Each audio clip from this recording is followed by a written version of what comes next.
Danny Flexen here for SecondsOut. Delighted to be joined again by promoter Francis Warren. Francis, you were at the head of the table today. Your dad's not feeling too good. I think he's going to miss the dinner tonight as well, I've been told. I suppose an update on his condition first of all. No, we'll be there. No, listen, that was quite a privilege actually to do that today. That's a box ticked. You kind of got drafted in at short notice, but you didn't make any kind of big faux pas or anything like that. No talking about the slave trade or anything like that, as I remember someone memorably did not too long ago at a press conference. How is your dad getting on? Is he going to be all right for fight night? He's absolutely fine. It's just been just precautions, just to make sure that he's fighting fit for the weigh-in tomorrow and obviously for fight night on Saturday. Will he make weight? Mate, he's looking in good shape, so I won't mess with him. I'm not planning to. It was quite spicy up there. Like Isaac Lowe seemed to be veering from being over-friendly to being really aggressive. It's like a Jekyll and Hyde situation. He was like, I wasn't sure what to, that's what I said at the end. I was like, I'm not quite sure what to make of this, but listen, he's a good fighter, Isaac. He's a very good fighter, Isaac. He's a good talker, and he's obviously pissed off that, I think he wants to right that wrong that from getting beat in December. And when it's down to serious business, he is a good fighter, and he's been there and done it on a big scale. Tyson's undercards in title fights. I kind of get the feeling a little bit that maybe he's, because we're putting him with a 40-0 Nick Ball, he probably thinks he should have had a bigger. But I mean, obviously, Nick Ball is one of our guys that we've got huge high hopes for. I think Nick Ball's a future world champion. But we asked him if he wanted to make the step up to fight Isaac on a bigger show in world boxing, and he said yes. So who are we to stand in the way of that? Isaac accepted. So here we are. It's it's an experience against against ambition, I should say. I think that's one of the ways I'd say it. Isaac's one of Tyson Fury's best mates, as Joe Ankiel was telling us up there. Nick Ball's the Queensbury fighter. Who's going to feel more at home on Saturday night? I don't know actually. I'm not even sure he's walking first and all the other bits and pieces. I'm sure we better get that. I'm sure it's sorted out. But yeah, who's got the bigger dressing room? Yeah, exactly. Yeah, but listen, I think they're very respectful of each other, and I found that all week with all the guys actually. They're all very respectful, very appreciative. I'm appreciative to be here and appreciative to, for this whole situation and to be working in a venue like this. So, and I know all the fighters are very appreciative to be fighting on here. And it's Andy's behind me. He's been an absolute knob. That's Andy Ayling, by the way. He never. Have you met in your life? Right, that's me told.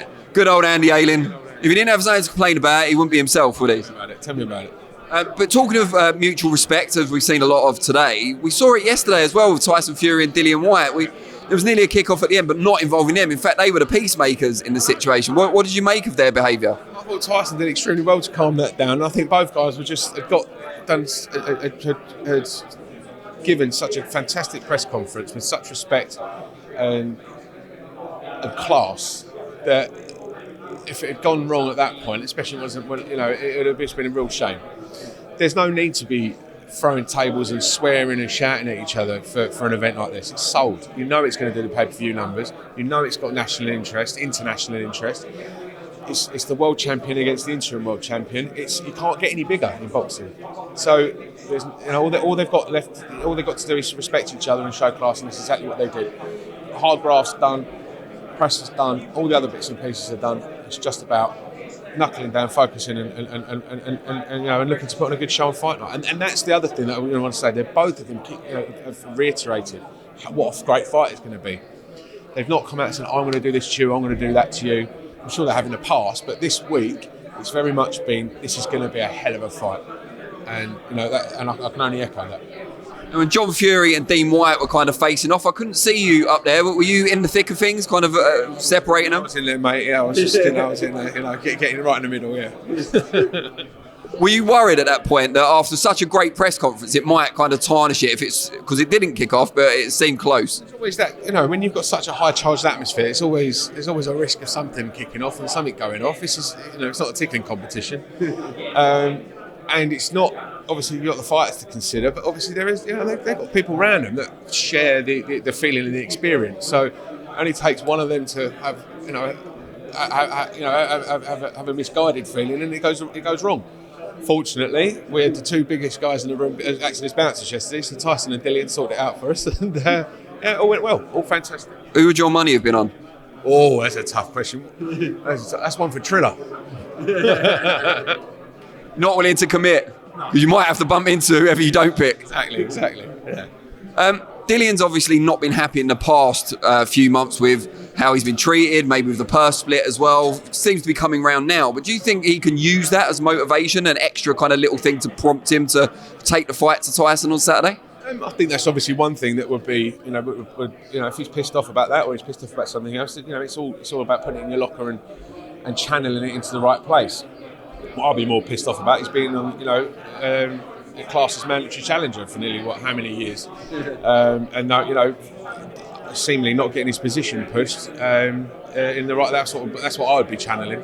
That's what I'd be using as fuel for the fire. That I should have been world champion for the last 2, 3, 4 years or whatever. He should, but he hasn't been. So for me, if I'm Dillian Whyte, if I give it, if he watches this, Dillian, channel that, mate. There's an issue with motivation with Tyson Fury as well, though, in that, here he is, Andy Ayling. He's quickly running away. He doesn't actually want an interview, look.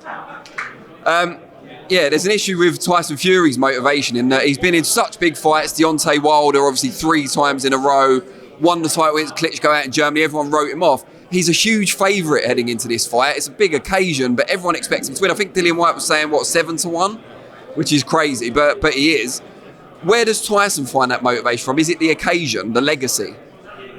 Well, it's they're not guys who would ever will accept defeat, would they? I know they say the best man wins on the night, and you'll shake hands after if it doesn't go your way. But I mean, it's got to be the occasion that motivates you that much more. It's got to be the fact that if he says he's retiring, you don't want to go out on a defeat, do you? So and also, like you said, it's the expectation of victory.